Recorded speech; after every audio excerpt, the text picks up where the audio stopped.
এই মেয়ে, দাঁড়াও। শ্যামা চোখ খিচে থমকে দাঁড়ায়, পেছনে ফিরে বুকে হাত রেখে বলল। আমি? ফিরোজ মাথা নেড়ে গম্ভীর গলায় বলল। হ্যাঁ। শ্যামার গলা শুকিয়ে যায়, জিভ দিয়ে ঠোঁট ভিজিয়ে ফিরোজের দিকে কয়েক পা এগিয়ে আসে। ফিরোজ তখন শ্যামার দিকে তেজি চোখে তাকিয়ে, তার গলায় রাগের আভাস স্পষ্ট। তেতে ওঠা গলায় বলল। সবসময় এমন তাকিয়ে থাকো কেন? এত তাকিয়ে কি দেখো? আমার গায়ে কি মধু মেখে রেখেছে? শ্যামা কি বলবে ভেবে পায় না। লোকটার কথাগুলো এত কর্কশ, তারপরেও কেন জানি তার এত ভালো লাগে। সে শুধু মাথা দুদিকে নাড়িয়ে না জানায়। শ্যামার এই নিশ্চুপতা রাগী ফিরোজের মাথা গরম করে দেয়। দাঁত কিরমিরিয়ে বলল। মেয়ে মানুষ এত নির্লজ্জ হয়? তোমাকে না দেখলে জানতামই না। শ্যামা কোনো কথা না বলে এক পলক ফিরোজকে দেখে। সাদা শার্ট ঘামে ভিজে একাকার, তারপরেও এই রোদে বসে আছে। এত কষ্ট করার মানে কি? কি আছে এই রাজনীতিতে, তা শ্যামার মাথায় ঢুকে না। ফিরোজ বাইকের আয়না হাত দিয়ে পরিষ্কার করে শ্যামার দিকে কঠিন দৃষ্টি ফেলে তাকে দেখতে দেখতে বলল। এমনি ড্যাব ড্যাব করে তাকিয়ে থাকবে না। আর যদি এমন বেয়াদবি করো তো স্বপন কাকার কাছে বিচার দেব। যাও। শ্যামা চোখ ভরে ফিরোজকে দেখে দুঃখ ভরাক্রান্ত মন নিয়ে কলেজের দিকে এগিয়ে যায়। এই লোকটা এমন কেন? রাগী ভূত। ফিরোজ শ্যামার যাওয়ার পথে তাকে দীর্ঘশ্বাস ফেলে। প্রায় 2 বছর ধরে মেয়েটা তার চোখে পড়েছে। আগেও একই গ্রামে, এমনকি পাশাপাশি বাড়িতে থাকলেও কখনো কথা হয়নি, কিংবা এমন করে খেয়াল করা হয়নি। কিন্তু শ্যামার এই বিস্তর পরিবর্তন ফিরোজকে বাধ্য করেছে শ্যামার দিকে তাকাতে। প্রথমে একটু একটু তাকালেও দিন দিন শ্যামার চোখে দৃষ্টি গভীর থেকে গভীর হচ্ছে। 30 বছর বয়সী ফিরোজের একটা ছোট মেয়ের এমন চোখের দৃষ্টি, না বলা কথা, গোপন অনুভূতি বুঝতে মোটেও সমস্যা হয় না। সে দিব্যি বুঝতে পারে মেয়েটার কচ্ছপের গতিতে তার দিকে এগিয়ে আসা। কিন্তু ফিরোজ সতর্ক। বাচ্চামিতে সায় দেওয়ার মতো মন মানসিকতা তার নেই। সে মনে করে তেল যেমন জলের সাথে মিশে না, তেমনি সেও কোনো নারীর সাথে মিশতে পারবে না। নারীরা বেইমান হয়, স্বার্থপর হয়, নারী মানেই বিষাক্ত। সে বিষাক্ত নারীদের একদম বিশ্বাস করতে চায় না। আর এই শ্যামাকে তো কখনোই কাছে আসতে দেয়া যাবে না। তার উপরে মেয়েটা তার ছোট বোনের বান্ধবী। ছিছি। ফিরোজ অবাক হয়ে ভাবে, মেয়েদের স্বভাব চরিত্র এত খারাপ হয় কেন? বড় ভাইয়ের মতো কাউকে কি করে পছন্দ করে ফেলে? হ্যাঁ, শ্যামা তাকে এখনও এমন কিছু বলেনি, কিন্তু সে জানে এইটুকু না জানলে, না বুঝলে পুরুষ জন্ম বৃথা। শ্যামা দূরে দাঁড়ানো ফারিয়ার দিকে তাকায়, তারপর পিছু ফিরে আবারও এক পলক ফিরোজকে দেখে। লোকটা মোবাইলে নিজের সমস্ত মনোযোগ ঠেলে দিয়েছে। এই মনোযোগে ছিটে ফোটাও যদি শ্যামাকে দিত, তাহলে শ্যামার এই পাগল মন খানিক ঠান্ডা হতো। ফারিয়া কাঁধের ব্যাগ টেনে টুনে ঠিক করে শ্যামার দিকে রাগী চোখে তাকিয়ে বলল। এতক্ষণে আসার সময় হলো? আসলাম তো। আমার ভাই তোকে কি বলল? শ্যামার অনুভূতি সম্পূর্ণ নিজের। এর মাতাল বাতাস কাউকে ছোঁয়ার অনুমতি সে দেয় না। এমনকি প্রিয় বান্ধবী ফারিয়াও শ্যামার এই অনুভূতি সম্পর্কে অজ্ঞ। ফারিয়ার ভাইয়াকে দেখলে বুকে যে মাদুল তালে প্রেমের ছন্দ বাজে তা ফারিয়া জানে না। জানলে নিশ্চয়ই হাসি ঠাট্টা করত। সে ফারিয়ার দিকে তাকিয়ে মুচকি হেসে বলল। কিছু না। ফারিয়া মাথা নেড়ে প্রতিবাদ করে বলল। আমি তো দেখলাম কি যেন বলল। শ্যামা ফারিয়ার মাথায় থাপ্পড় দিয়ে বলল। এটা তোর বড় ভাই, এই লোক কি বলবে বল? ফারিয়া ভাবুক গলায় বলল। কথা ঠিক, এই মানুষ কিছু বলার লোকও না। শ্যামা তাল মিলিয়ে বলল। গম্ভীর মানুষ, নিরামিষ। ফারিয়া প্রতিবাদ করে বলল। ভাইয়া মোটেও গম্ভীর না, খুবই মিষ্টি আর মিশুক। শ্যামা মুখ ভেঙচিয়ে বলল। মিশু, কখনো কারোর সাথে ভালো করে কথা বলতে দেখেছিস?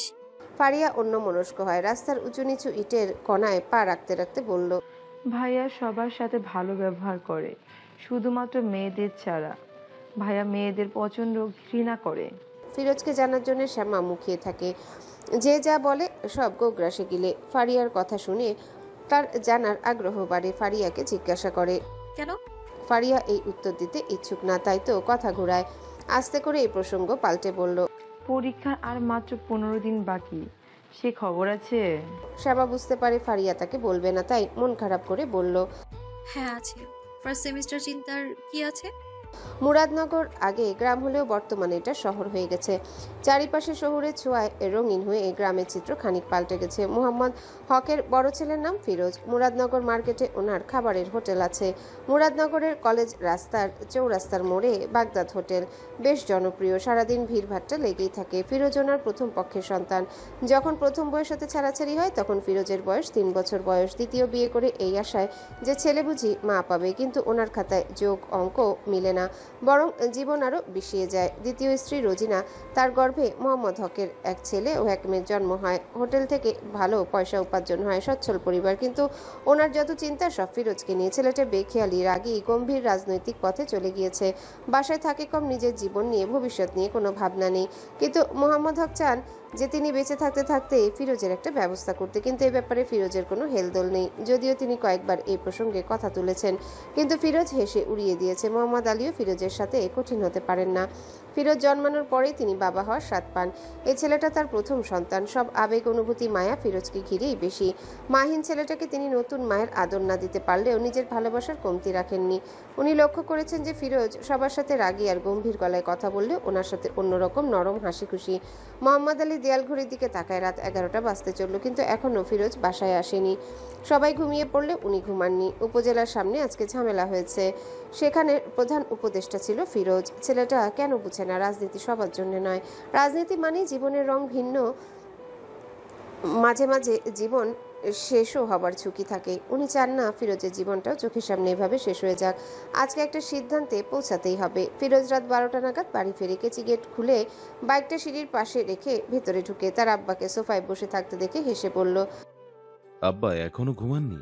মোহাম্মদ আলী গলায় রাগ এনে বলল। জোয়ান ছেলে, রাত বিরাতে বাইরে থাকতে কোনো বাবা ঘুমাতে পারে? ফিরোজ হাসে। মোহাম্মদ আলী সেই হাসি মন ভরে দেখে। ছেলেটা এত সুন্দর, একদম ওনার আব্বার মতো হয়েছে। আব্বা মারা গেছে 30 বছর হলো। যেদিন ফিরোজ জন্ম নিল তার ঠিক 10 দিন আগে ওনার আব্বা পরলোক গমন করেন। আল্লাহ ফিরোজের মাঝে কি আবার ওনার আব্বার প্রতিচ্ছবি পাঠালেন?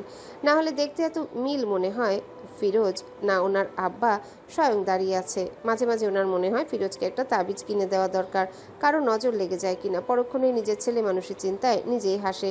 একমাত্র ছেলেমেয়ের মঙ্গল কামনা করেই বাবা মা যত আজগুবি চিন্তা মাথায় আনতে পারে। ফিরোজ তার আব্বার পাশে বসে বলল। এমপি সাহেব এসেছিল, তাই দেরি হলো। এসব নেতাগিরি করে কি হবে? এমপির পিছনে ঘুরে কি জীবন চলবে? ফিরোজের গলা খানিকটা নিভে আসে। এসব আমার ভালো লাগে। তাছাড়া এসব তো নেতাগিরি না। আমি ছাত্রলীগের সভাপতি, এই পদে আলাদা সম্মান আছে। মোহাম্মদ আলী নাক সিটকে বলল। কিসের সম্মান? এসব বাদ দাও আব্বা, আমার হোটেলে বসো, রোজগার করো। ফিরোজ তার চুলে হাত বুলিয়ে বলল। হোটেলে তো বসি। এমন বসা না, আমার মতো বসবি। আমার বয়স হচ্ছে না বলো? এবার আমি একটু বিশ্রাম নিতে চাই। ফিরোজ ওনার কথা পাত্তা দিল না, আস্তে করে বলল। আচ্ছা। মোহাম্মদ আলী ফিরোজের বাহুতে হাত রেখে বলল। বয়স তো কম হলো না, এবার একটা বিয়ে করে নি, দেখবি এসব রাজনীতি থেকে ভালো লাগা অন্যদিকে চলে যাবে। বিয়ের প্রসঙ্গ আসতেই ফিরোজের মুখের ভাব শক্ত হয়। সোফা থেকে উঠে রুমের দিকে যেতে যেতে বলল। আমি এসব বিয়ে টিয়েতে নেই আব্বা। তার চেয়ে ভালো তামিমকে বরং বিয়ে করান, নয়তো ফারিয়াকে বিয়ে দেন। তামিম মোহাম্মদ আলীর ছোট ছেলে, যে কিনা এবার মাস্টার্সে ভর্তি হলো, আর ফারিয়া এবার ইন্টার প্রথম বর্ষে পড়ে। মোহাম্মদ আলী হেরে যাওয়া চোখে ছেলে যাওয়ার পথে তাকিয়ে থাকেন। পেছন থেকে বলেন। রাতের খাবার খেয়ে যা। ফিরোজ দরজার সামনে দাঁড়িয়ে বলল। বললাম না এমপি সাহেব এসেছিল, ওনার পক্ষ থেকে রাতের খাবার হয়েছে। শ্যামা বালিশে মাথা রেখে কাত হয়ে চুপচাপ শুয়ে আছে। চোখের দৃষ্টি মোবাইলের স্ক্রিনে স্থির। ফোনের গ্যালারিতে ফিরোজের শতাধিক ছবি। সে হাতের আঙ্গুল দিয়ে ফিরোজকে ছুঁয়ে দেয়। জুম করে ফিরোজের প্রতিটা অঙ্গ ভীষণ মায়া নিয়ে পর্যবেক্ষণ করে। ছবি দেখতে দেখতে শ্যামার শ্বাস ঘন হয়। কানে বাজে ফিরোজের আজকে বলা কথাটা। আমার গায়ে কি মধু মেখে রেখেছি? শ্যামা ফিক করে হেসে দেয়। মোবাইলে ফিরোজের ছবির দিকে স্থির চোখে তাকিয়ে বলল। আপনার গায়ে মধু মাখা কিনা জানা নেই, কিন্তু আপনার কাছে থাকলে চারিদিকে মধু মাস মনে হয়। চারিদিকে বসন্তের হাওয়া আমাকে নাড়িয়ে দিয়ে যায়, কিন্তু যাকে ঘিরে মধুমাসের উত্তাল বাতাস বয় সে কখনো টেরই পায়নি, বরং চোখের বিষ দিয়ে আজন্ম মেরে ফেলে। শ্যামা ছবির কাছে মুখ নিয়ে ফিসফিস করে বলল। আপনি আমাকে এভাবে বিষ পান করালেন, কিন্তু নিরাময়ের ঔষধ দিলেন না কেন? আমি যদি মারা যাই মধুমাসের মধু রানী হবে কে?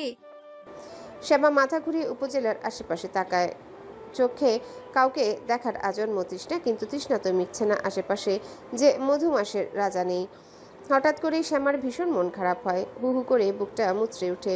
সবসময় যেখানে ফিরোজের বাইকটা স্ট্যান্ড করা থাকে আজকে জায়গাটা ফাঁকা। তার নিজেকেও কেমন ফাঁকা ফাঁকা লাগছে। অকারণে চোখ উপচে পানি আসতে চাইছে। তখনই সে দেখে তার ভাই আসছে। শ্যামাকে দেখে রিপন বাইকের গতি কমায়। উপজেলার সামনে একা বোনকে দাঁড়িয়ে থাকতে দেখে রিপনের ভ্রু কুঁচকে যায়। পুরুষের আনাগোনা যেখানে বেশি, সেখানে তার বোনের কি কাজ বুঝতে পারে না। গলার স্বর না চাইতেও গম্ভীর হয়ে যায়। এখানে দাঁড়িয়ে আছিস কেন? রিপনকে দেখে শ্যামা ভয় পায়। ভাইকে কি বলবে জুৎসই উত্তর মুখে জোগাড় করতে পারল না, আমতা আমতা করে বলল। ফারিয়া ভেতরে গেছে তাই দাঁড়িয়েছি। রিপন উপজেলার ভেতরের দিকে তাকায়। ভেতরে গিয়ে দাঁড়া, রাস্তায় বলদের মতো দাঁড়াতে হবে না, মানুষ খারাপ বলবে। শ্যামা আস্তে করে উপজেলার গেট ডিঙিয়ে ভেতরে যায়। রিপন তখনও গেট দিয়ে তার দিকে তাকিয়ে আছে। সে কি করবে বুঝতে পারে না। ফারিয়া যেই রুমে ফিরোজের কাছে যায় সে ফট করে সেই রুমে ঢুকে যায়। বোনকে ফারিয়ার কাছে যেতে দেখে রিপন আর দাঁড়ায় না, বাইক চালিয়ে বাজারের উদ্দেশ্যে চলে যায়। শ্যামা ভাইয়ের যাওয়ার দিকে লক্ষ্য করে স্বস্তির নিঃশ্বাস ফেলে রুমের চারিপাশে নজর বুলাতেই গা জুড়ে বয়ে যায় শীতল বাতাস। একজোড়া শক্ত কঠিন চোখের দৃষ্টি তার উপরেই নিবদ্ধ। চেয়ারে হেলান দিয়ে এক হাত গালে ভর করে ফিরোজ তার দিকে তাকিয়ে আছে। শ্যামা এই লোকটাকে ভালোবাসলেও কেন জানি ভীষণ ভয় পায়। ওনাকে দেখলে একদিকে যেমন ভালোবাসার ময়ূর নাচে, তেমনি ভয়ের ফোয়ারা হু হু করে বয়ে যায়। ফিরোজের এই কঠিন দৃষ্টি দেখে শ্যামা ভয় পায়। হালকা হেসে নিজেকে নির্দোষ প্রমাণ করতে চায়। বোকার মতো মাথা দুদিকে নেড়ে বলল। ফিরোজ ভাই। ফিরোজ এতক্ষণ শ্যামার কর্মকাণ্ড দেখেছে। হুট করেই রুমে প্রবেশ করে মেয়েটা কেমন করে তাকে দেখছে। সে শটান দাঁড়িয়ে যায়। শ্যামার কথা শ্যামার মুখে থাকতেই বলল, এইখানে কি? শ্যামা কি উত্তর দিবে? সে কি বলবে? ফিরোজকে দেখতে তার বুকে ঝড় বইছিল তাই এসেছে, নাকি রিপন ভাইয়ের কথা বলবে? শেষমেশ শ্যামা বলল, ওই ফারিয়াকে খুঁজতে এসেছি। ফিরোজ তীক্ষ্ণ চোখে শ্যামাকে পরখ করে বলল। ফারিয়ার নানা বাড়িতে গেছে। শ্যামা জানে সে কথা, কিন্তু কোনো অজুহাত দিয়ে তো বাঁচতে হবে। ও, জানতাম না ভাইয়া। ফিরোজ মুখের ভাব কঠিন করে বলল। ভাইয়াও বলো আবার চোরা চোখেও তাকাও, মতলব কি তোমার? ফিরোজের কথায় শ্যামা ভেবাচাকা খেয়ে যায়। সে তাড়াতাড়ি মাথা নেড়ে বলল। কোনো মতলব নেই। ফিরোজ গলার স্বর গম্ভীর করে বলল। আমার বয়স কত জানো? শ্যামা জানে, কিন্তু কিছু না বলে ফিরোজের দিকে তাকালে ফিরোজ বলল, 30। যদিও সংখ্যাটা বেশি, কিন্তু শ্যামার মাঝে কোনো চমকানোর রেশ দেখা গেল না। যেন সে জানতই আসলে ফিরোজের বয়স নিয়ে তার কোনো সমস্যা নেই, ভালোবাসে, এটাই বড় কথা। এর মধ্যে বয়স নিয়ে টানাটানি করার কি দরকার? সে চুপচাপ দাঁড়িয়ে থাকে। ফিরোজের রাগ হয়। এইটুকু বাচ্চা মেয়ে তার সাথে ভাব নিতে আসে। আশ্চর্যের কথা তো, সে ধমকে ওঠে। এই, এমন ভাব নিচ্ছ কেন? ফিরোজের ধমকে শ্যামা কেঁপে ওঠে, মিনমিন করে বলল। আমি যাই, ক্লাস আছে। ফিরোজ ক্যাটকেটে গলায় বলল। আমার সামনে এসব নাটক ফাটক করতে এসো না, আর ভুল করে আমার দিকে তাকাবে না। শ্যামা ফিরোজের কথায় সম্মতি দিয়ে বলল। আচ্ছা। বেশি পেকে গেলে স্বপন কাকাকে বলে বিয়ের ব্যবস্থা করে দেব। শ্যামা মাথা নেড়ে সম্মতি দিয়ে বলল। আচ্ছা। ফিরোজ কুটিল গলায় বলল। আচ্ছা মানে, তোমার বয়স কত যে বিয়ে করে নিতে আপত্তি নেই? শ্যামা লাজুক গলায় বলল। এখন 17, আর 5 মাস পরে 18 হব। ফিরোজ রাগে ধমকে বলল। বেয়াদব মেয়ে, যাও বেরিয়ে যাও। শ্যামা ফিরোজের দিকে তাকিয়ে বলল। একটা কথা বলি। ফিরোজ শ্যামার দিকে তাকায়। শ্যামা বলল। আপনি এমন করে কথা বলেন কেন আমার সাথে? তোমার চোখের দৃষ্টি ভালো না, অসভ্য মেয়ে। ফিরোজের এমন কথায় শ্যামা হতভম্ব হয়ে যায়। সে অসভ্য? শ্যামাকে আবারও ড্যাব ড্যাব করে তাকিয়ে থাকতে দেখে ফিরোজ বলল। আজকে তোমার আব্বুর কাছে বিচার দেবই। শ্যামা আর কোনো কথা বলে না, মাথা নিচু করে বেরিয়ে যায়। ফিরোজ শ্যামার যাওয়ার দিকে তাকিয়ে থাকে। মেয়েটা কি পাগল? ফারিয়া তার সামনেই শ্যামাকে ফোন করে জানিয়ে দিয়েছে যে নানা বাড়ি যাচ্ছে, অথচ মেয়েটা কি সুন্দর মিথ্যা সাজিয়ে ফেললো। সে বুঝে যে তার জন্য শ্যামা প্রতিদিন অপেক্ষা করে, চুপি চুপি লুকিয়ে একটু দেখে চলে যায়। ফিরোজ শ্যামার চোখের দিকে তাকালে দেখে নদীর মতো টলটলে দুটি চোখে কি আকুলতা, অথচ এই আকুলতার দিকে তাকিয়েও কেন জানি ফিরোজের মন নদীর জলে ভিজে না। নারীর প্রতি বিরূপ মনোভাবের কারণে কোনো নারীকেই ভালো লাগে না। সব নারী কালপ্রিট। তার অভিধানে নারী মানেই ছলনাময়ী। শ্যামার বাবা স্বপন ইসলাম মুরাদনগর ডিআর স্কুলের ইংরেজি শিক্ষক, ভীষণ রাগী আর নিয়মমাফিক যার চলাফেরা। বাঁচতে হলে ভাত খেতে হবে, এটা যেমন উনি বিশ্বাস করেন, তেমনি বিএনপি হচ্ছে জনগণের জন্য আদর্শ নেতা, এটা শতগুণ বেশি বিশ্বাস করেন। যদিও বর্তমানে আওয়ামী লীগ ক্ষমতায় আছে, কিন্তু ওনার সমর্থন নড়েনি। ভীষণভাবে উনি বিএনপির ভক্ত। বিএনপি নিয়ে কেউ বাজে কথা বললেই উনি রেগে যায়। শুধু রেগে যায় না, তর্কাতর্কি শুরু হয়। পরিবারের সবাইকে নিয়ে ভাত খেতে বসেছেন। কথায় কথায় হঠাৎ উনি বলল। মুহাম্মদ আলী ভাই কত ভালো মানুষ, কিন্তু ওনার বড় ছেলেটা আস্ত বেয়াদব। রিপন বলল। কে আব্বা, ফিরোজের কথা বলো? হ্যাঁ, রাস্তাঘাটে মুরব্বি চায় না কিছু না, পাইছে একটা বাইক, ওটায় বসে সিগারেট ফুঁকতে থাকে। সিগারেট খা ভালো কথা, কিন্তু মুরব্বি দেখলে ফেলে দে, না হলে লুকিয়ে ফেল। কিন্তু না, বেয়াদব ছেলে লুকাবে তো দূরের, সরাসরি মুখের দিকে তাকিয়ে থাকে, একটা সালাম অবধি দেয় না। ফিরোজের নামে এত বদনাম শুনে শ্যামা থমকে যায়। প্রিয় মানুষের যতই দোষ থাকুক না কেন, এসব দোষের কথা শুনতে কারোরই ভালো লাগে না। শ্যামারও ভালো লাগছে না। বাবার কথায় রিপন সমর্থন করে বলল, ছেলেটা আগে কত ভালো ছিল, এসব রাজনীতিতে ঢুকে উঠছ না গেল। ছেলের কথায় স্বপন ইসলামের কপালে ভাঁজ পড়ে। কর্কশ গলায় বলল, রাজনীতির দোষ দিচ্ছ কেন? কতটুকু জানো রাজনীতি সম্পর্কে? আমার দল কত ভালো সে ব্যাপারে তোমার ধারণা আছে?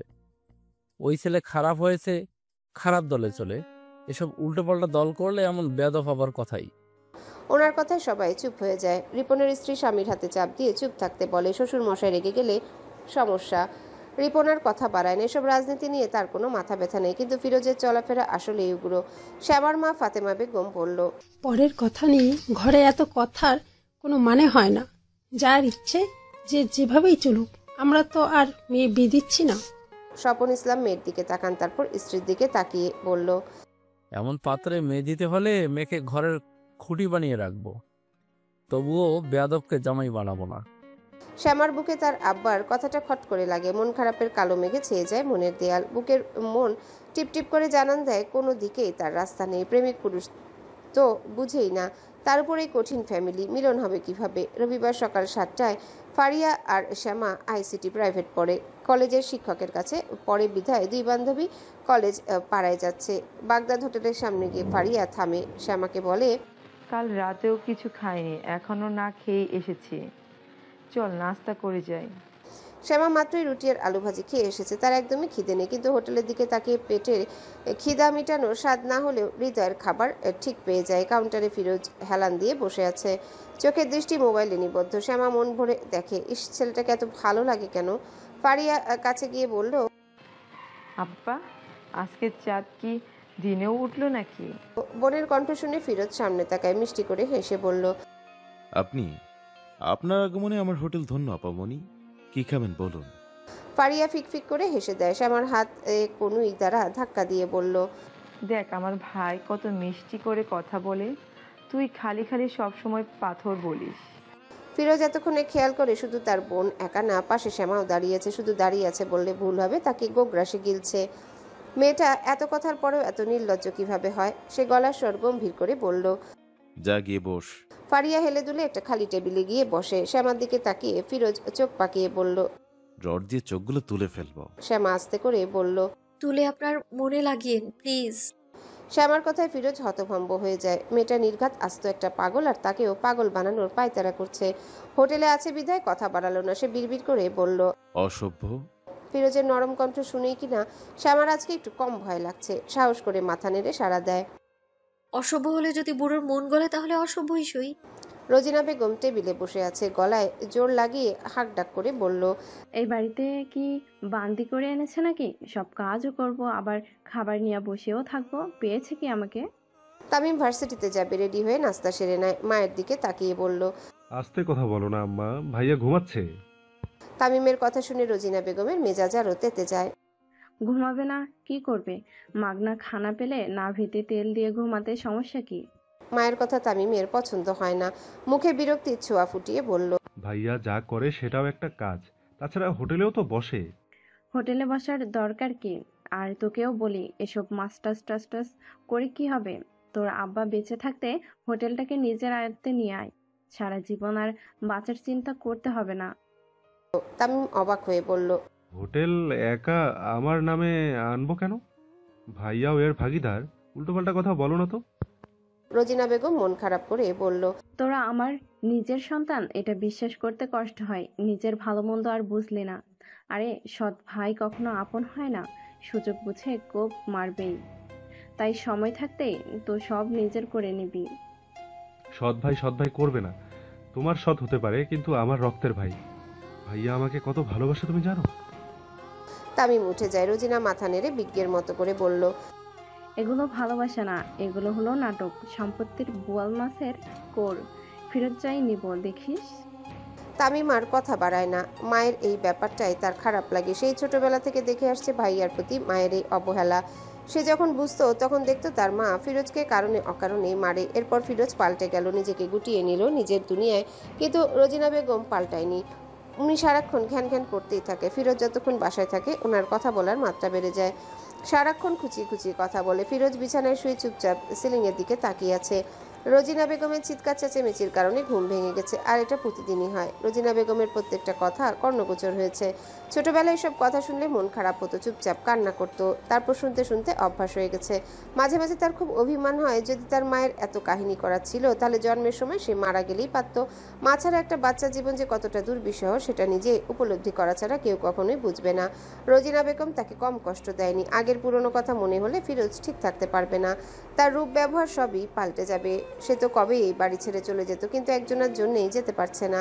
আর সেই ব্যক্তিটা হলো মোহাম্মদ আলী। উনি যে ফিরোজকে কি পরিমাণ ভালোবাসেন তা ফিরোজ কেন, পরিবারের প্রত্যেকটা মানুষ জানে। ফিরোজের মা চলে যাবার পর তার আব্বা বিয়ে করতে চায়নি, কিন্তু সংসার সামলে ব্যবসা সামলে পুরুষ মানুষ কুলিয়ে ওঠে না।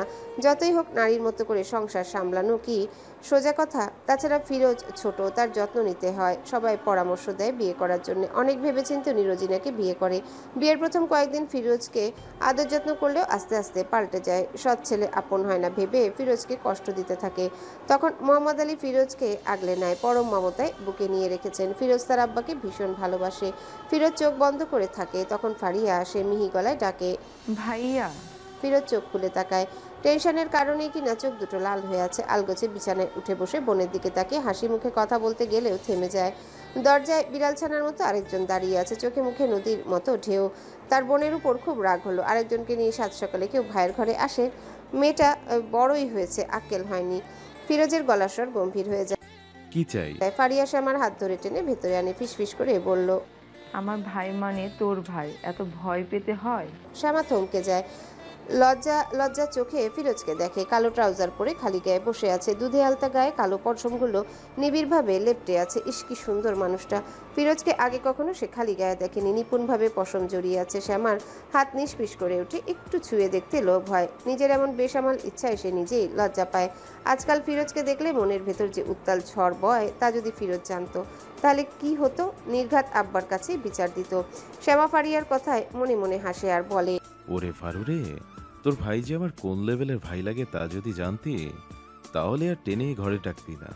ভাইয়ের কথায় ফারিয়া মিষ্টি করে হেসে বলল, 1000 টাকা দিতে পারবে?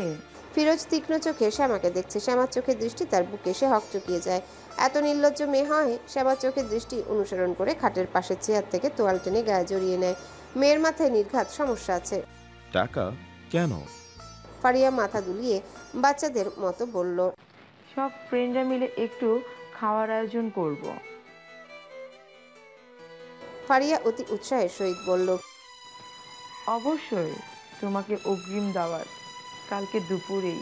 ফিরোজ উঠে দাঁড়ায়।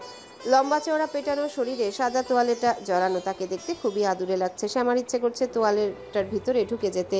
লোকটা যে কবে তার হবে! এত মধুর সমাহার নিয়ে বসলে মধুর দিকে না তাকিয়ে পারা যায়? মধুরাজের মধুরানী হতে বুকে তোলপাড় হয়। নিঃশ্বাস ভারী হয়ে আসে, হাত দিয়ে শক্ত করে ব্যাগ খামচে ধরে। ফিরোজ ওয়ার্ড্রপ থেকে মানি ব্যাগ বের করে ফারিয়াকে টাকা দিয়ে বলল। ফারিয়া হাসি মুখে শ্যামার দিকে তাকিয়ে বলল, বলেছিলাম না ভাইয়া দিবে, তুই খালি খালি ভয় পাচ্ছিলি। ফারিয়ার কথায় ফিরোজ শ্যামার দিকে পূর্ণ দৃষ্টিতে তাকায়। কফি কালার বোরখা গায়ে টিপটিপ করে তাকিয়ে দেখছে। তার বোনটা আস্ত গাধা। শ্যামা ভয় পায় নাকি কি পায় সেটা এখনো বুঝে না। গলার স্বর কর্কশ করে বলল। ফিরোজের কথাটা শ্যামার বুকে কাটার মতো বিধে। সরাসরি না বললেও সূক্ষ্ম অপমানে গা নেতিয়ে যায়। না চাইতেও চোখের কোলে চিকচিক করা পানির দেখা মিলে। চোখের দৃষ্টি এলোমেলো ফেলে নিজেকে সামলায়। ফারিয়া কিছু বলার আগে রুম থেকে বেরিয়ে যায়। ফারিয়া শ্যামার যাওয়ার দিকে তাকিয়ে বলল, কথাটাই মাইন্ড করেছে। ফিরোজের এসবে পাত্তা নেই। কোনো আকর্ষণ কিংবা টান সে কোনো মেয়ের প্রতি অনুভব করে না। সে গম্ভীর গলায় বলল, শ্যামা কাঁদছে। অন্য কারো কথাও এত আঘাত লাগে না যতটা না প্রিয় মানুষের কথায় লাগে। প্রিয় মানুষের করা সামান্য কথাও বুকে যে কি পরিমাণ আঘাত করে তা বলা মুশকিল। ফিরোজের এমন কথায় শ্যামার খারাপ লেগেছে। লোকটা বোধহয় বুঝে শ্যামার দুর্বলতা, তাই তো এমন করে। ফারিয়া আসার আগে নিজেকে স্বাভাবিক করে নেয়। ফারিয়া আসলে দুজন পাশাপাশি হাঁটে। ফারিয়া কিছুক্ষণ পরে বলল, ভাইয়ের কথায় কিছু মনে করিস না। শ্যামা হেসে বলল, তোর ভাইয়ের কথায় মনে করার কি আছে গাধা? ফারিয়া ভ্রুকুচকে বলল, গাধাকে আমি নাকি আমার ভাই? তোর ভাই? আমার ভাই কি করলো? কেমন করে কথা বলে? এই তোর ভাইয়ের ভাব বেশি, তাই না?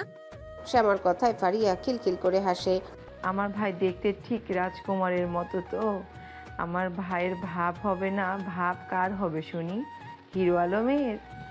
ফারিয়ার কথা শুনে শ্যামা কিছু বলে না। সে নিজেও এটা মানে যে ফিরোজ খুবই সুন্দর, তার চোখে কোনো কমতি ধরা পড়ে না। শুধু একটাই সমস্যা, খুব গম্ভীর আর পাথর কঠিন মন। এর পরের দিন দুপুরে ফারিয়া উপজেলায় আসে, হাতে খাবারের প্যাকেট ভাইয়ের হাতে ধরিয়ে বলল, তোমার জন্য এনেছি, ঝটপট খেয়ে নাও। ফিরোজ হাসি মুখে খাবার হাতে নেয়, বোনের দিকে পানির বোতল দেখিয়ে বলল, পাশের রুমের ফিল্টার আছে, পানি নিয়ে আয়। ফারিয়া পানি আনতে গেলে ফিরোজ খেয়াল করলো দরজায় শ্যামা দাঁড়িয়ে। আজকে সামনে আসছে না। ফিরোজ গলার শব্দ উঁচু করে ডাকলো, শ্যামা। ফিরোজের কালকের অপমান এখনো শ্যামার মনে দাগ কেটে আছে, তাই তো সে ভেতরে যায়নি। এই লোককে ভুলতে পারলে মসজিদে 500 টাকা দেবে বলে নিয়ত করেছে, কিন্তু পাগল মন এই নিয়তের বিপক্ষে। সে চায় ফিরোজের সঙ্গ। হঠাৎ ফিরোজের কণ্ঠ শুনে শ্যামা চমকে যায়, উকি দিয়ে ভেতরের দিকে তাকায়। ফিরোজ এদিকেই তাকিয়ে আছে। জি ভাইয়া। এদিকে এসো তো। শ্যামা গুটি গুটি পায়ে এগিয়ে যায়।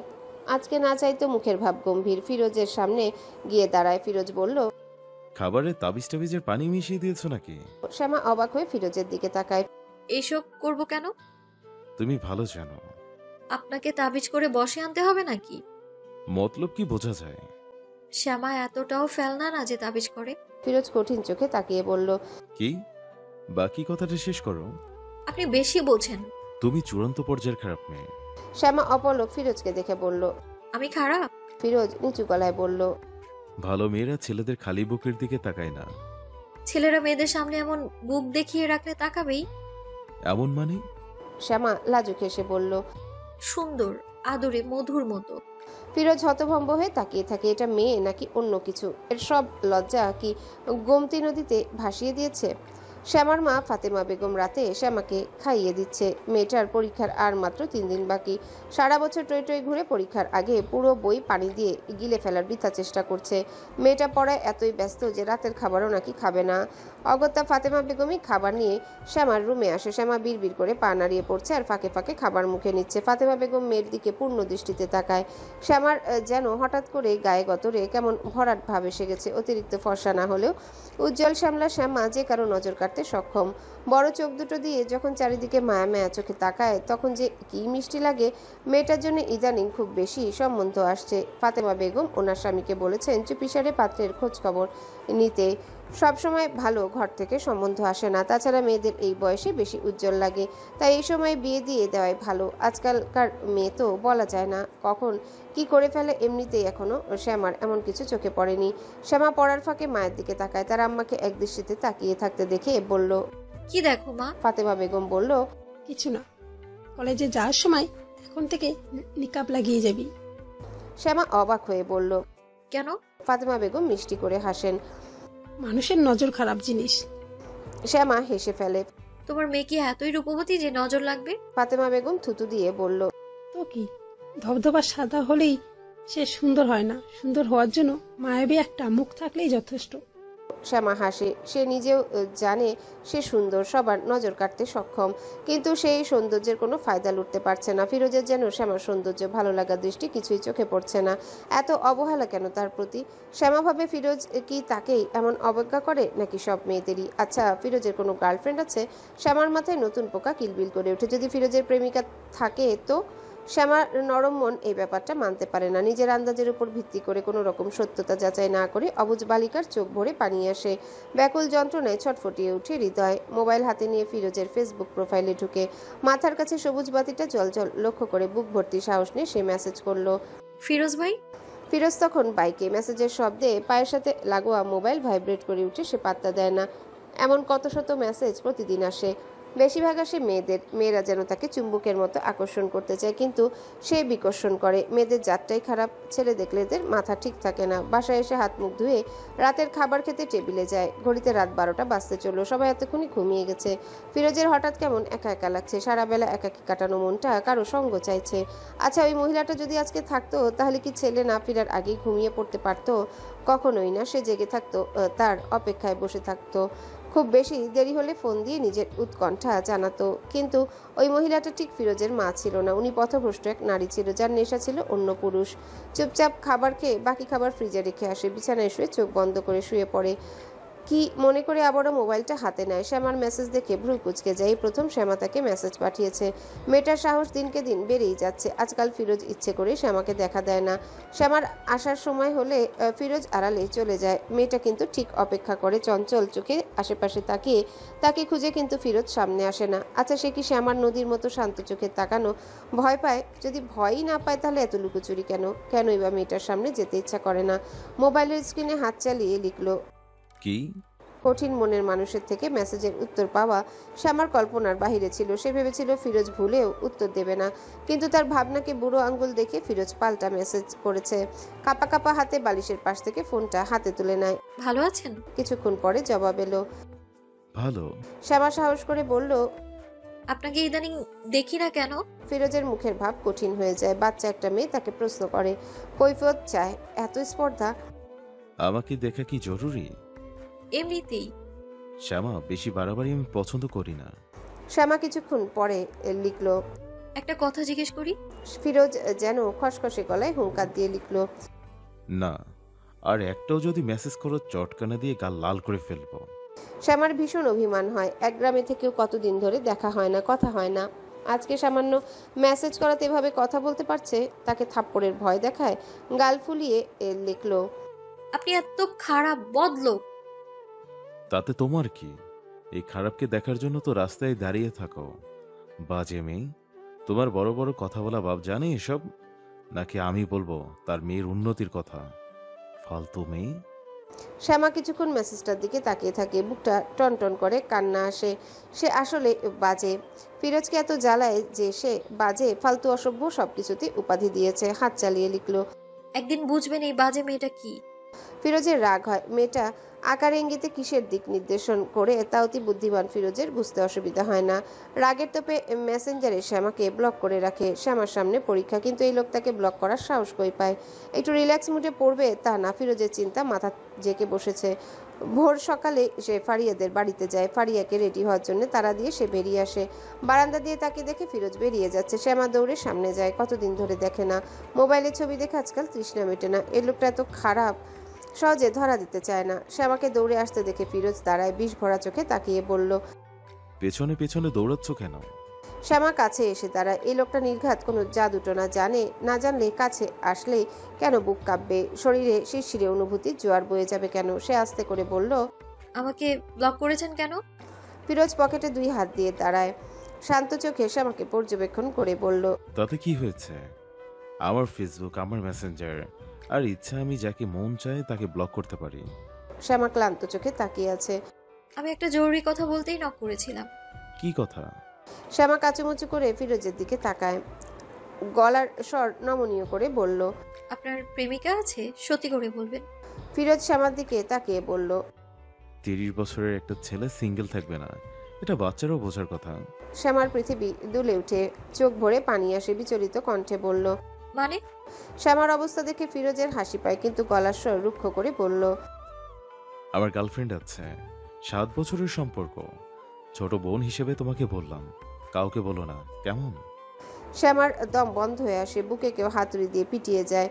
কই, এতদিন তো কিছু জানতে পারেনি, কিংবা ফারিয়াও কিছু জানায়নি। শ্যামার বিশ্বাস হতে চায় না।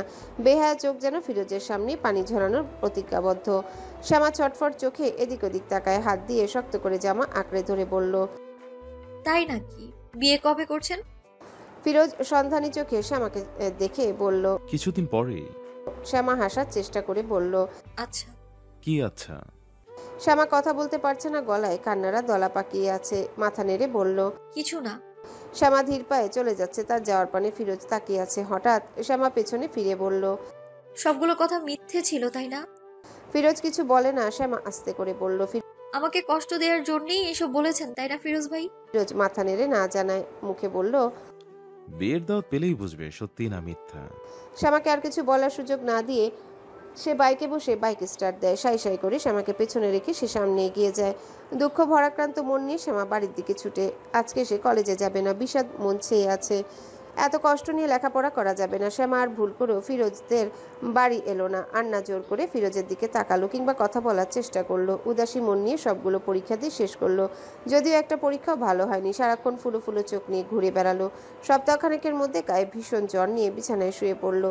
নিস্তেজ দেহ, কোনো কথা বলে না, শুধু চোখ দিয়ে টুপটাপ পানি পড়ে। ফারিয়া বান্ধবীর এই আচমকা পরিবর্তনের কারণ খুঁজে পেল না। শ্যামার মা ফাতেমা বেগম মেয়ের এই অবস্থায় বিচলিত হয়ে পড়ে। ফারিয়া খাবার টেবিলের কথাটা বলল। বুঝলাম না শ্যামা হঠাৎ করে এত অসুস্থ হলো কেন? রোজিনা বেগম বলল, ওষুধপত্র খাচ্ছে না নাকি? খাচ্ছে কিন্তু কোনো পরিবর্তন নেই, সারাক্ষণ কাঁদে। তামিম ঠাট্টা করে বলল। অকারণেই কাঁদে? দেখ, তোর বান্ধবী ছ্যাঁকা খাইছে বোধহয়। ফারিয়া জোরে মাথা নেড়ে বলল। শ্যামা এমন মেয়ে না। ফিরোজ খাওয়ার মাঝে সবার কথা এতক্ষণ মনোযোগ দিয়ে শুনছিল। তামিম কথাটা মজা করে বললেও ফিরোজের অস্থির লাগলো। খাওয়ার গতি কমে এলো। বুকের ভেতর কেমন জ্বালা পোড়া করে মনটা ফিসফিস করে তার কানে কানে বলে গেল, তোমার কারণেই শ্যামা অসুস্থ। ফিরোজের কেমন অনুভূতি হয়, বুক থেকে ব্যথারা সারা শরীরে ছড়িয়ে পড়ে। এই প্রথম সে অনুভব করে শ্যামার অনুপস্থিতি, কাছে না আসা, পাগলামি সে খুব মিস করছে। অসুস্থতার কথা শুনে কেমন খারাপ লাগাও ঘিরে ধরে। রুমে গিয়ে মোবাইল হাতে নেয়। শ্যামার আইডি আনব্লক করে মেসেজ না করে সোজা ফোন দেয়। শ্যামার হঠাৎ জ্বর আসে, আবার কিছুক্ষণ পরে জ্বর ছেড়ে দেয়। ফাতেমা বেগম জোর করে কয়েক লোকমা ভাত খাইয়ে যায়। তখনই শ্যামার হৃৎপিণ্ডের গতি বাড়িয়ে দিতে ফিরোজ ফোন দেয়। সে অবাক হলেও ফোন রিসিভ করে, কিন্তু কোনো কথা বলে না। এই মানুষটার উপর তার এক আকাশ পরিমাণ অভিমান। ফোন রিসিভ হওয়ার পরেও যখন শ্যামা কথা বলে না, তখন ফিরোজই আগে কথা বলে। শরীর কি বেশি খারাপ? শ্যামা শান্ত গলায় বলল। না, ভালো আছি। ভালো থাকলে সারাদিন কাঁদো কেন? শ্যামা বুঝতে পারে ফিরোজ ফারিয়ার থেকে সব শুনেছে। এমনিতেই। তামিম বলল তুমি নাকি ছ্যাঁকা খেয়েছো। শ্যামা চুপ করে থাকে। প্রেমই হলো না, সেখানে ছ্যাঁকা আসবে কোথা থেকে? ফিরোজ শ্যামাকে চুপ থাকতে দেখে বলল। কথা বলবে না? ফোন রেখে দেবো? ফিরোজের গলার স্বরও তাকে শান্তি দিচ্ছিল। রেখে দেওয়ার কথা আসতেই মাথা নেড়ে বলল, না না। এসব পাগলামি বন্ধ করো শ্যামা। আচ্ছা। ফিরোজ বলল। Good girl. শ্যামা আকুল গলায় বলল, একটা কথা বলি, রাখবেন? ফিরোজ চুপ করে থেকে বলল, বলো। এখন একটু দেখা করবেন? ফিরোজ চমকে বলল, এই রাতে? শ্যামা হঠাৎ ফুপিয়ে কেঁদে ওঠে। প্লিজ। কেউ দেখলে খারাপ ভাববে। শ্যামা ধরা গলায় বলল, কেউ দেখবে না, পুকুর পাড়ে আসেন প্লিজ। ফিরোজ না করে না, শক্ত কঠিন মানুষটা হঠাৎ শ্যামাকে আশকারা দেয়। আচ্ছা। শ্যামা উঠে বসে, কলপাড়ে গিয়ে মুখে পানি ঝাপটা দিয়ে গুটি গুটি পায়ে পুকুরের দিকে এগিয়ে যায়। কেউ দেখবে সেই ভয়ও পাচ্ছে, আবার প্রিয় পুরুষকে চোখ ভরে দেখা তৃষ্ণাও হচ্ছে। ফিরোজ শ্যামার দিকে তাকিয়ে আছে। আবছা অন্ধকারে শ্যামাকে বেশ রুগ্ন লাগছে। ফিরোজ 100% শিওর যে শ্যামা একটা পাগল। পাগল না হলে সামান্য একটা কথা শুনে কেউ এত অসুস্থ হয়? শ্যামা অপলক তাকিয়ে আছে। উঁচু লম্বা মানুষটা চাঁদের হালকা আলো গায়ে মেখে দাঁড়িয়ে আছে। এই মানুষটারও নাকি প্রিয় মানুষ আছে। মানুষটা তার হবার না, এটা ভাবতেই শ্যামার কান্না আসে। ফিরোজ আস্তে করে বলল, কি হয়েছে বলো। শ্যামা মাথা নেড়ে ফুপিয়ে কেঁদে দেয়। বিড়বিড় করে বলল, শান্তি লাগে না। শ্যামার কান্না দেখতে ফিরোজের একটু ভালো লাগছে না। কোনোভাবেই মেয়েটার সাথে শক্ত হতে পারছে না। কেন? শ্যামা ফিরোজের দিকে তাকিয়ে থাকে, তারপর কিছু না বলে হঠাৎ করে ফিরোজকে জড়িয়ে ধরে। শক্ত করে শার্ট আঁকড়ে ধরে বলল, একটু প্লিজ, আর কখনো কিচ্ছু চাইবো না। শ্যামার এমন কাজে ফিরোজ থমকে যায়। বুকের কাঁপন হঠাৎ করে বাড়ে দ্বিগুণ। 30 বছরের জীবনে প্রথম কোনো মেয়ে তাকে এতটা নিবিড়ভাবে আলিঙ্গন করলো। দম আটকে আসা শরীর মৃদু কেঁপে ওঠে। শ্যামা ধীরে গলায় বলল, একটু শান্তি নেই প্লিজ। ফিরোজ শ্যামাকে ছাড়াতে চায়। ছাড়ো শ্যামা। মরে যাব। হঠাৎ ফিরোজের রাগ হয়। বেশি বাড়াবাড়ি করা পছন্দ হয় না। ধাক্কা দিয়ে শ্যামাকে সরিয়ে দেয়। শ্যামা কিছু বলার আগেই তার গালে বলিষ্ঠ হাতে থাপ্পড় দিয়ে বলল, এটা বেশি বাড়াবাড়ি ছিল শ্যামা, আমি এতটা সাহস দিইনি। শ্যামা ফিরোজের দিকে তাকিয়ে কান্নারত গলায় প্রথমবারের মতো ফিসফিস করে বলল, ভালোবাসি, খুব ভালোবাসি। শ্যামাকে সেখানে রেখে ফিরোজ হনহন করে বাড়ির দিকে হাঁটে। বুকে কেমনতর ব্যথায় চিরবিরিয়ে উঠছে। এই ব্যথার সাথে সে সম্পূর্ণ অপরিচিত। বাড়িতে গিয়ে সোজা বিছানায় চলে যায়। ফিরোজ চোখ বন্ধ করে সব ভুলতে চায়, কিন্তু কিছুই ভুলতে পারে না। তার মনে হয় শ্যামার নরম গায়ের আদুরে স্পর্শ এখনো তার বুক জুড়ে লেগে আছে। ফিরোজের এই প্রথম কেমন হাঁসফাঁস লাগে, দম বন্ধ করা অসহ্যকর অনুভূতি হয়। সে বিড়বিড় করে বলল, এই যন্ত্রণার একমাত্র কারণ শ্যামা। ফিরোজের মনে হচ্ছে শ্যামাকে থাপ্পড় দেওয়া উচিত হয়নি। মেয়েটাকে কেমন অসুস্থ দেখাচ্ছিল। তার উপর সে মারলো। খারাপ লাগায় তার মন ছেয়ে গেল। না মারলেও হতো, একটু কড়া করে ধমক দিলেই পারতো। শ্যামা চুপচাপ বাসায় আসে। তাদের কাঠের 4 চালা ঘর। ঘরের সামনে লাগোয়া লম্বা বারান্দা, বারান্দার দুই পাশে দুইটা রুম আছে, যার একটা রুম শ্যামার জন্য বরাদ্দ। কেউ কিছু টের পাওয়ার আগে শ্যামা চুপচাপ তার রুমে ঢুকে যায়, তারপর বিছানায় শুয়ে হাউমাউ করে কেঁদে দেয়। আজকে ফিরোজের আঘাত তার শরীরে না মনে দাগ কেটে গেছে। চোখ বন্ধ করে নিজের বেহায়াপনা থামানোর প্রতিজ্ঞা করে। পরক্ষণে মনটা চিৎকার করে ফিরোজকে চায়। শ্যামা বুঝতে পারে না আশেপাশে এত ছেলে থাকতে মনটা কেন এমন পুরুষে আটকাবে, যার কিনা পাথরের মন। এই মনকে আয়ত্তে আনবে কিভাবে? নিজের অনুভূতির খাতা এভাবে খুলে দেওয়ার পরও যে ছেলে বুঝে না, তাকে আর কিভাবে বোঝানো যায়? এত বিতৃষ্ণা কেন তার প্রতি? দুহাত বুকে জড়িয়ে শ্যামা শ্বাস টেনে নেয়। মনে হচ্ছে সে এখনো ফিরোজের গায়ের মিষ্টি ঘ্রাণটা পাচ্ছে। সারা গায়ে ফিরোজের গায়ের ছোঁয়া। শ্যামা তার হাত দুটো চোখের সামনে আনে। এই হাত দিয়ে সে ফিরোজকে আঁকড়ে ধরেছিল, তারপর পাগলের মতো হাতে চুমু খায়। বিড়বিড় করে বলল, আপনি এত কঠিন কেন? আমার আকুল হৃদয়ের আবেদন কেন বোঝেন না আপনি? আপনাকে যে এত ভালোবাসি তাকে বোঝেন না? বোধহয় আমি মারা যাব আপনাকে না পেলে। আমার এই জীবন বৃথা। একটু জড়িয়ে তো ধরেছিলাম, তাই বলে এভাবে আঘাত করবেন? একটু মায়া লাগে না? এতটা নিষ্ঠুর কেন আপনি? শ্যামার ভীষণ অভিমান হয়। এই পুরুষটার উপর তার 7 জন্মের অভিমান ভর করে। সে নিজেও মানে যে আজকে জড়িয়ে ধরা উচিত হয়নি, কিন্তু তখন নির্জন পুকুর পাড়ে প্রিয় পুরুষকে দেখে আর স্থির থাকতে পারেনি। কিভাবে যেন এক একা সাহস তার বুকে জমা হয়ে আসে, ফিরোজকে আঁকড়ে ধরেছে। আর এমন কাজ করাতেই ফিরোজ রেগে তাকে থাপ্পড় দিয়েছে। সে কখনো ভাবেনি ফিরোজ এত রাতে তার ডাকে সাড়া দিতে আসবে, কিন্তু এসেছে। আর সে কিনা পাগলের মতো কাজ করে ব্যাপারটা আরও ঘেঁটে দিল। শ্যামা লজ্জায় বালিশে মুখ লুকোয়। তারপর থেকে শ্যামা আর ফিরোজের বাড়িতে যায় না, সোজা কলেজে যায়, তারপর কলেজ থেকে বাড়ি ফিরে। দূর থেকে ফিরোজকে দেখলেও কাছে গিয়ে ভুলেও মুখ তুলে তাকায় না। সেদিন জড়িয়ে ধরার পর থেকে লজ্জায় সে তাকাতে পারে না। শুনেছে প্রিয় মানুষকে জড়িয়ে ধরলে আরও নিবিড় করে বুকে মিশিয়ে নেয়, সেখানে তাকে থাপ্পড় দিয়েছে। এই লজ্জা অপমানে শ্যামা চুপসে গেছে, কিন্তু ফিরোজকে মন ভরে দেখার স্বাদ ছাড়তে পারেনি। মোবাইলের ছবির সাথে সারাক্ষণ কথা বলেছে, মোবাইলের স্ক্রিন গালের সাথে লাগিয়ে ঘুমিয়েছে। এই যে এখন ফারিয়া ফিরোজের বাইকে করে আসছে, তাকে বলেছে উপজেলার মোড়ে থাকতে। সে কথা মতো সেখানেই দাঁড়িয়ে আছে। ফিরোজ কাছে এসে বাইক থামায়। ফারিয়া কলম কিনতে পাশের দোকানে যায়। শ্যামা তখনও মাথা নিচু করে দাঁড়িয়ে আছে। ফিরোজ গভীর চোখে শ্যামার দিকে তাকায়। বাহ, মেয়েটা তাকাচ্ছে না তার দিকে, ভুল করেও তাকাচ্ছে না। বুকে আগুন লাগিয়ে এখন ভালো মানুষই সাজা হচ্ছে। ফিরোজ নিজেও জানে না আজকাল হুট করে শ্যামাকে কেন তার মনে পড়ে। চোখ বন্ধ করলেই কেন চোখের পর্দায় এই এলোমেলো মেয়েটা উপস্থিত হয়। সেদিন মেয়েটা তার কাছে অনুভূতির প্রকাশ করে ফেলেছিল, আর ফিরোজ সেইটাকে সাড়া দেয়নি। আসলে তার কেন জানি এসব ভালো লাগে না। তাছাড়া শ্যামা কত ছোট, তার ছোট বোনের বান্ধবী হয়। এসব চিপ ব্যাপার ভাবলেই খারাপ লাগে। সেদিনের পর থেকে সে শ্যামাকে সরি বলতে চাইছিল, থাপ্পড় দেওয়া উচিত হয়নি সেটা বলতে চেয়েছে, কিন্তু শ্যামা তার সামনে আসেনি, কেমন লুকিয়ে চুরিয়ে বেড়ায়। আজকে সুযোগ পাওয়াতে ফিরোজ বাইক থেকে নেমে এগিয়ে আসে। কি খবর শ্যামা? ফিরোজের মুখে কিছু শুনবে ভাবতে পারেনি। শ্যামা অবাক হয়ে তাকায়, আস্তে করে বলল, ভালো। ফিরোজ শ্যামাকে লক্ষ্য করে। আমাদের বাড়িতে যাও না কেন? শ্যামা কিছুক্ষণ চুপ থেকে বলল, এমনি। এমনি নাকি পছন্দ পাল্টে গেছে? শ্যামা অবাক হয়ে বলল। পছন্দ পাল্টাবে কেন? ফিরোজ আস্তে করে বলল, আর তাকাও না যে, তাই বললাম। আপনি পছন্দ করেন না বলেই তাকাই না। আবার সব পছন্দ অপছন্দই মানো নাকি? শ্যামা বুঝতে পারে না ফিরোজ কি বলতে চায়। সে মাথা নেড়ে বলল, সেদিনের জন্য সরি। এতটা পাগলামো করা উচিত হয়নি। শ্যামার পাগলামিতে অভ্যস্ত ফিরোজ এই গম্ভীর মুখের শ্যামাকে ভালো লাগে না। আচ্ছা, আর আগের মতো হাসি খুশি থেকো। এমন প্যাঁচা মুখে তোমাকে ভালো লাগে না। আর সেদিন তুমি উল্টাপাল্টা কথা বলতে রেগে গিয়েছিলাম, সরি। হ্যাঁ, ততক্ষণে ফারিয়া চলে এসেছে। ফিরোজ আস্তে করে সরে যায়। বাকি রাস্তা শ্যামা ফারিয়ার সাথে থাকলেও মনটা ফিরোজের কাছেই পড়ে রইল। লোকটা তাকে আশকারা দিচ্ছে নাকি সেদিনের কাজে অনুতপ্ত, তাই হাজারো প্রশ্ন শ্যামাকে খুঁচিয়ে বেড়ায়। ফারিয়া হাসি মুখে বলল, আমার ভাইয়া ভালো না? ভাইয়ের কথা আসাতে শ্যামা মাথা নেড়ে বলল, তোর ভাই তুই ভালো জানিস। ফারিয়া অবাক হয়ে বলল, তোরও তো ভাই।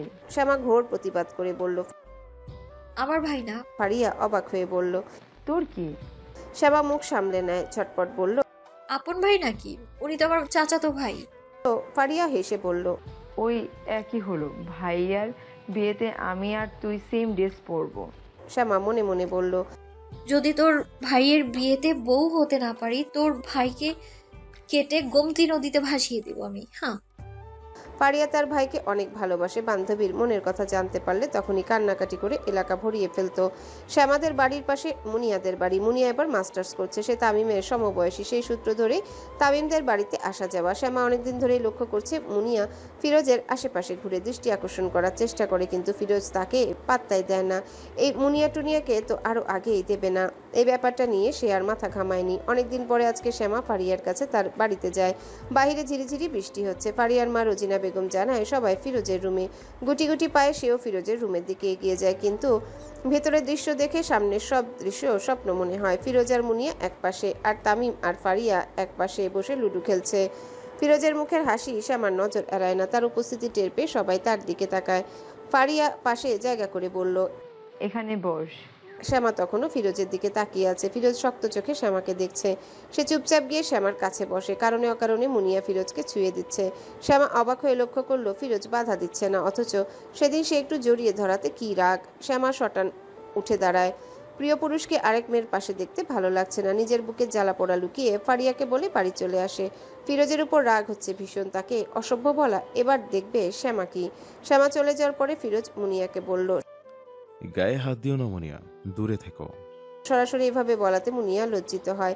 ফিরোজ তখনও জানালা দিয়ে ছুটে চলা রমণীর পদগমন দেখছে। ফারিয়া জোরাজুরিতে লুডো খেলতে রাজি হয়েছিল, শর্ত হলো তার রুমেই খেলতে হবে, কিন্তু সাথে যে মুনিয়া থাকবে এই কথা ভাবেনি। শ্যামা আসার পর থেকে মুনিয়া গায়ে হাত দেওয়ার ব্যাপারটা ফিরোজ খুবই এনজয় করেছে। বালিকার রাগে নাক ফুলানো আর চোখে তার দিকে তাকানো, অবশেষে রাগ সামলাতে না পেরে বাড়ির দিকে ছুটে চলা, সবই তার দৃষ্টিগোচর হয়েছে।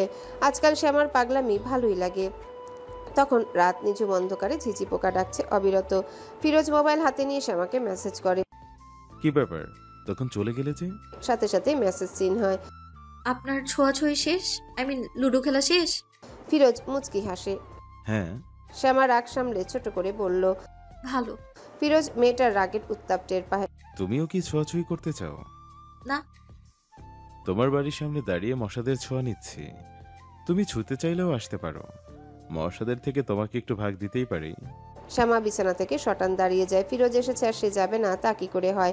এতটা ভালো মেয়ে সে না। আস্তে করে দরজা খুলে বেরিয়ে আসে। বাড়ির সীমানা পেরিয়ে দেখে অন্ধকারে একটা লাল বিন্দু ক্রমাগত ওঠানামা করছে। বুঝতে পারে ফিরোজ সিগারেট খাচ্ছে। দুরু দুরু বুকে এগিয়ে যায়। শ্যামাকে দেখে ফিরোজ শান্ত গলায় বলল, বাবা, ছোঁয়ার তো অনেক শখ। রাতের অন্ধকার মাথায় নিয়ে চলে এসেছ, ভয় লাগছে না? আজকে ফিরোজের কথার ধরন সম্পূর্ণ ভিন্ন। শ্যামা ভেবে বলল, আমি ছুতে আসিনি। কি করতে এসেছ? দেখতে। মেয়েটা লজ্জা একটু কমই, আর কারোর সাথে কেমন জানা নেই, কিন্তু ফিরোজের সাথে লাগামহীন। ফিরোজ মাথা নেড়ে অন্যদিকে তাকায়। আমি কি মধু যে মৌমাছির মতো আগে পিছে ঘুরে ঘুরে দেখতে হবে? শ্যামা ফিকফিক করে হাসে। এটা আপনি? বিশ্বাস হচ্ছে না আমার। ফিরোজ কোনো কথা বলে না। অন্ধকারে শ্যামার মুখ দেখা যাচ্ছে না। ফিরোজ কিছু বলছে না দেখে শ্যামা ভীষণ নির্লজ্জ হয়। আসলে সে নিজেকে গুটিয়ে গর্তে চলে যেতে চেয়েছিল, কিন্তু স্বয়ং ফিরোজই তাকে খুঁচিয়ে বের করেছে।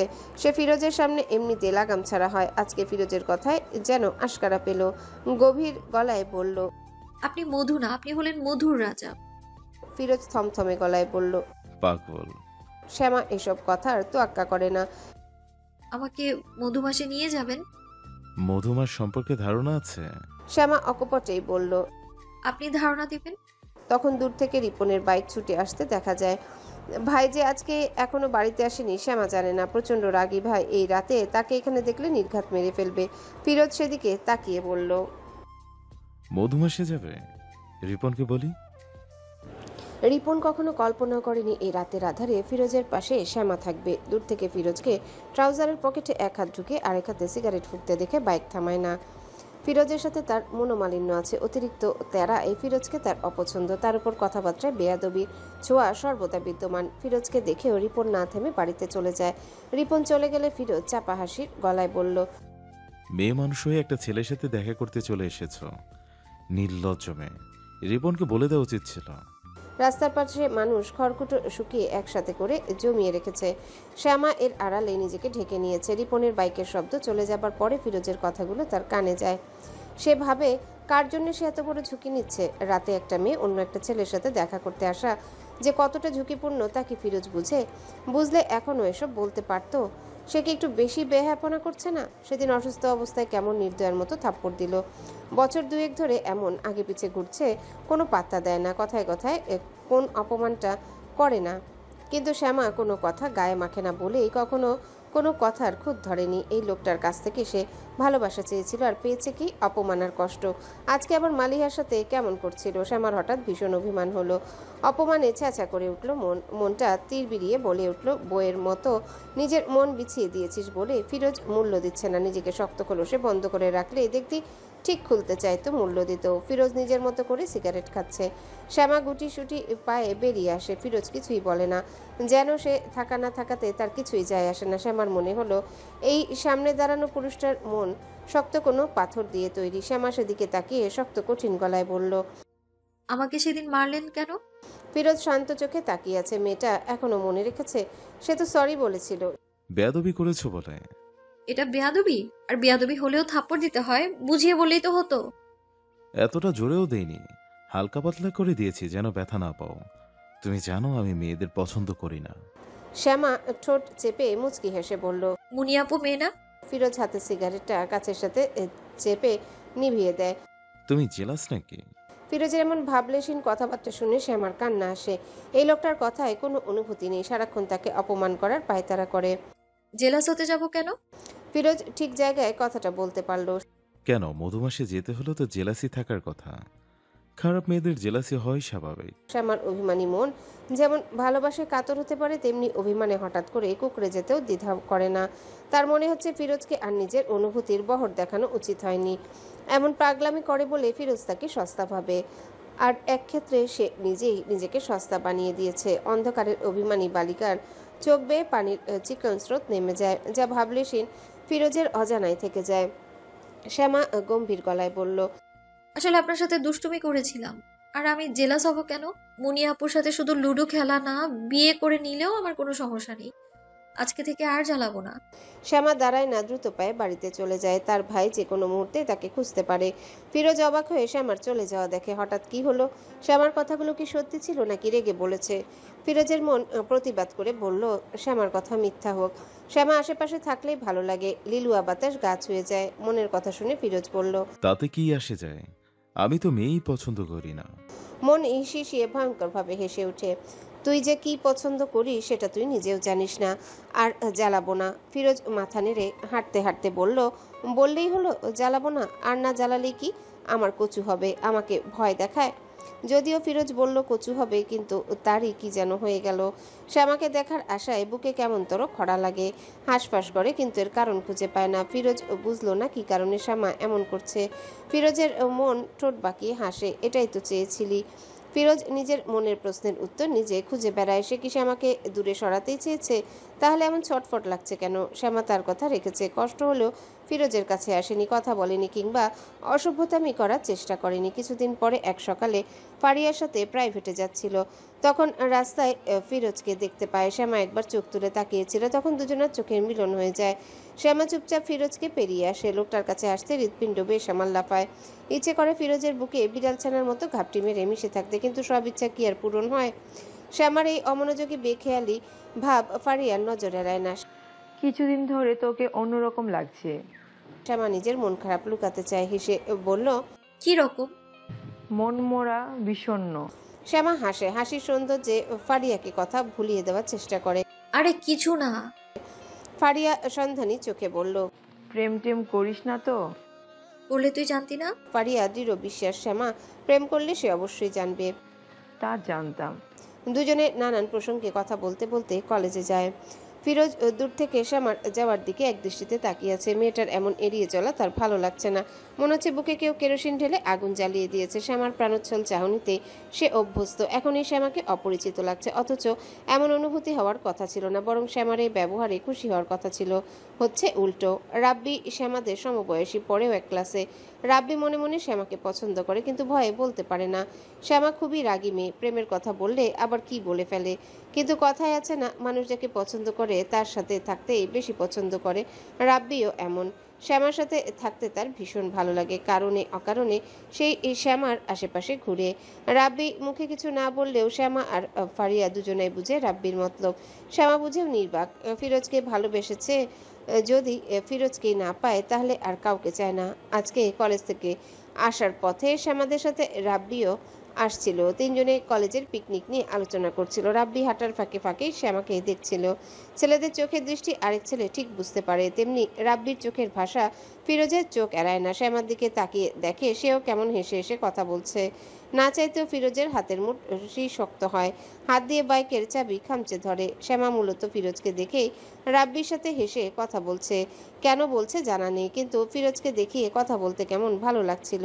ফারিয়া স্কুল থেকে ফেরার পরে ফিরোজ তাকে রুমে ডাকে। ফারিয়া ভাইয়ের খাটে গিয়ে বসে, পা দুলিয়ে বলল, কি? ফিরোজ ফ্লোরে শুয়ে আছে। গরমকালে ফ্লোরে শুয়ে থাকতেই তার ভালো লাগে। ফিরোজ শক্ত গলায় বলল, আজকে একটা ছেলে দেখলাম তোর সাথে। ফারিয়া বলল। রাব্বি আমার ক্লাসমেট? ফিরোজ গম্ভীর গলায় বলল, ক্লাসমেট নাকি প্রেমও করিস? ভাইয়ের কথায় ফারিয়া চমকে ওঠে, দুই হাতে গালে তবা করে বলল, আস্তাক ফিরুল্লাহ ভাইয়া, এসবে আমি নেই। রাব্বি তো শ্যামার পাগল। আসল কথায় আসতে ফিরোজ উঠে বসে। তাই নাকি? শ্যামাও রাজি? ফারিয়া ভাবুক গলায় বলল, না, মনে হয়, কিন্তু শ্যামাকে আজকাল বুঝতে পারি না। আচ্ছা। ফারিয়া চলে গেলে ফিরোজ রেডি হয়, পায়ে স্যান্ডেল চাপিয়ে শ্যামাদের বাড়ির রাস্তায় যায়। মোবাইল হাতে নিয়ে শ্যামাকে ফোন দেয়। শ্যামা ফোন রিসিভ করে না, কেটে দেয়। ফিরোজ বিরক্ত হয়ে হাত দিয়ে কপালে চেপে ধরে, আবারও ফোন দেয়। শ্যামা রিসিভ করে বলল, বারবার ফোন দিচ্ছিস কেন? ফিরোজ শ্যামার এমন তেতে ওঠা কণ্ঠে অবাক হলো। দরকার তাই ফোন দিয়েছি।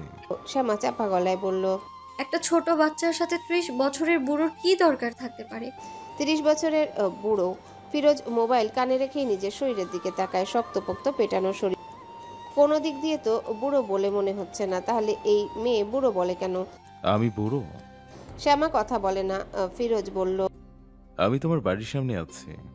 শ্যামার মনে লিলুয়ার বাতাস হুড়মুড়িয়ে ঢুকে, কিন্তু নিজেকে চুপ করিয়ে দেয়। উনি আসলে কি সেদিনের মতো অপমান করতে ডাকছে? চুপ থেকে বলল, তো কি করব?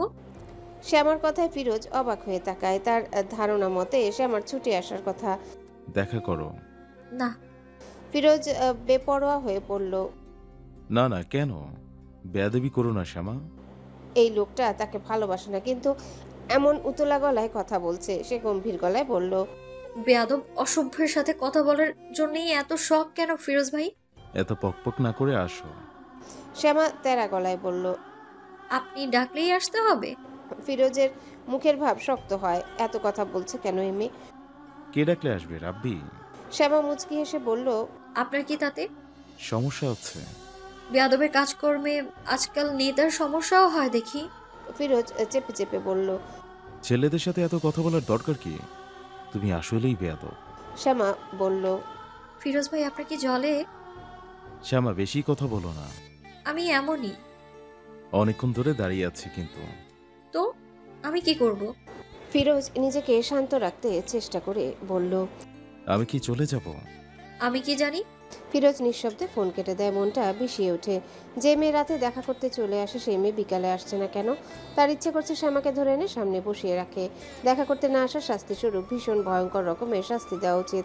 ফিরোজ কিছুক্ষণ অপেক্ষা করে। তার মনে হালকা সম্ভাবনার রেখা ছিল যে শ্যামা আসবে, কিন্তু 10 মিনিট পরেও যখন আসলো না, তখন সে বিস্ময়ে রাগ করার কথা ভুলে যায়। চুপচাপ সেই জায়গা থেকে সরে আসে। দুনিয়ার সবাই তাকে ফাঁকি দেয়। মোহাম্মদ আলী মূলত কখনোই সকালে নাস্তা ঘরে করা হয় না। ফজরের নামাজ পড়ে উনি হোটেলে চলে যায়, হোটেলেই নাস্তা সারেন।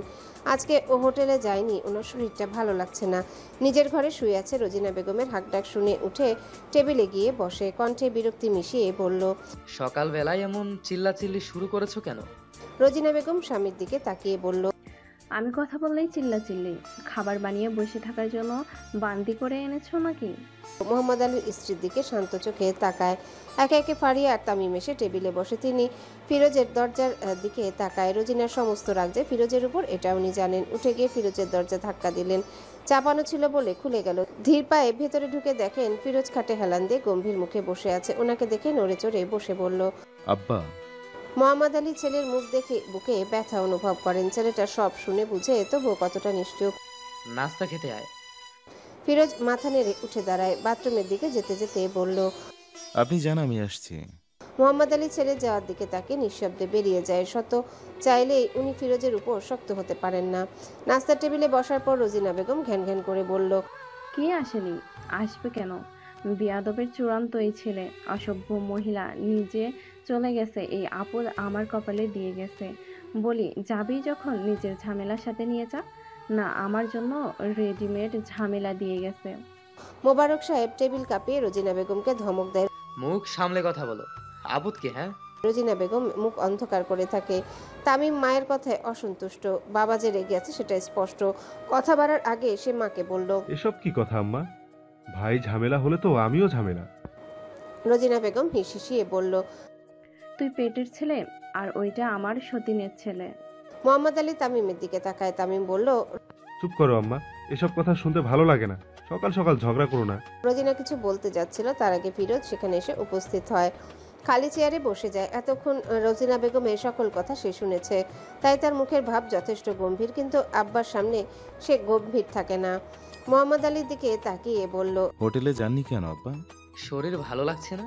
ফিরোজ গাজরের হালুয়া নিয়ে খেতে শুরু করে তার আব্বার দিকে তাকিয়ে বলল, আচ্ছা, শরীর খারাপ লাগলে যাওয়ার দরকার নেই, আমি যাব। মোবারক সাহেব মাথা নেড়ে সায় দেয়, মুখে বলল, আচ্ছা। ফিরোজ চুপচাপ খাবার খেয়ে উঠে হোটেলে চলে যায়। ফিরোজের মন খারাপের চিত্র রোজিনা বেগম ছাড়া বাকি তিনজনই উপলব্ধি করতে পেরেছে। ভাই বেরিয়ে যাবার পরে ফারিয়া রাগী গলায় বলল, তুমি ভাইয়ের সাথে এমন করো কেন? ভাইয়া কষ্ট পায়, বুঝো না? আর এসব বলবে না। রোজিনা মেয়ের কথা শুনে হাই হাই করে বলল, তোরা দুইজন আমার পেটে হয়েছিস, ভাবতে অবাক লাগে। মোহাম্মদ আলী রুমে চলে যায়। রোজিনা বেগমের এসব কথাবার্তা শুনতে ভালো লাগছে না। স্ত্রীকে বেশি কিছু বলতে পারেন না, আবার ছেলেকে কিছু বললেও ভালো লাগে না। ফিরোজ আজকে হোটেলে যেতে বাইক নেয়নি, হেঁটেই যাচ্ছে, অন্যমনস্ক হয়ে হাঁটছে। রোজগারে খোঁচার কথা হট্টগোল তার একটু ভালো লাগে না, সারাক্ষণ অশান্তি লাগে। এই পৃথিবীতে তার একটুও শান্তি লাগে না। কোথায় গেলে একটু শান্তি পাবে সে? গম্ভীর মুখে রাস্তা ধরে হেঁটে যায়। মা নামের নারীটার উপর তার অনেক রাগ। দুনিয়ার আলো দেখিয়েছে ঠিক, কিন্তু সব সুখ কেড়ে নিয়েছে। ফিরোজের বয়স যখন 3, তখন ফিরোজের আম্মা রেবেকা বেগম পরকীয়ায় আসক্ত হয়। সে পুরুষের হাত ধরে পরবর্তীতে চলে যায়। ফিরোজকে ভাসিয়ে যায় এক আকাশ দুঃখের মাঝে। ছোটবেলা থেকে রোজিনা বেগমের অবহেলা, মার অপমান সহ্য করে এসেছে। একা রুমে বাচ্চাদের মতো ডুকরে কেঁদেছে। যত বড় হয়েছে ততই নারী জাতির উপর ঘৃণা জন্মেছে। তার ধারণা তার মায়ের কারণে তার জীবনের এই ছন্দপতন। মাঝ রাস্তায় গিয়ে শ্যামাকে দেখে দাঁড়িয়ে রাব্বির সাথে কথা বলছে। কাঁধে ব্যাগ দেখে বুঝলো কলেজে যাচ্ছে, হয়তো ফারিয়ার জন্যই দাঁড়িয়েছে। রাব্বির সাথে শ্যামাকে দেখে আর মন খারাপের কালো মেঘ আরো ঘন হলো। না চাইতে মুখাব হলো আরো গম্ভীর। মেয়ে মানুষ মানেই খারাপ। এতদিন পাগলের মতো তার পিছনে ঘুরে এখন আবার রাব্বিকে পেয়ে তার সাথে শ্যামাদের পাশ দিয়ে যাওয়ার সময় ফিরোজ ওদের দিকে তাকালো না, অন্যদিকে তাকিয়ে চুপচাপ চলে গেল। না তাকালেও ফিরোজের বুক পুড়ল। শ্যামার পাশে আরেকজনকে ভালো লাগছে না, ভেতরটা জ্বলছে, বুকে ভীষণ জ্বলছে। তার মনটা কি চাই সেটাই এখনো তার বোধগম্য হচ্ছে না। শ্যামা অবাক হয়ে ফিরোজের হেঁটে চলা দেখে, আজকে বাইক আনেনি। আর সবচেয়ে বড় কথা, একবারও তার দিকে তাকায়নি। রাব্বির সাথে দেখেও চেহারা ভাবলেশীন, গম্ভীর। শ্যামার মন উতলা হয়ে ওঠে, বুক চিনচিন করে ওঠে ব্যথায়। ফিরোজের মন খারাপ কেন জানতে মন আনচান করে। ফারিয়া আসলে শ্যামা উসকুস করে কিভাবে জিজ্ঞাসা করবে। বহু ভেবেচিন্তে বলল, হ্যালো বন্ধুরা, পরবর্তী পার্ট খুব তাড়াতাড়ি আসবে, তো সবাই অপেক্ষায় থাকো। আর চ্যানেলটি যারা এখনো সাবস্ক্রাইব করোনি তারা পরবর্তী পার্ট দেখার জন্য চ্যানেলটি সাবস্ক্রাইব করে রেখো। ধন্যবাদ সবাইকে, আমাদের সাথেই থেকো।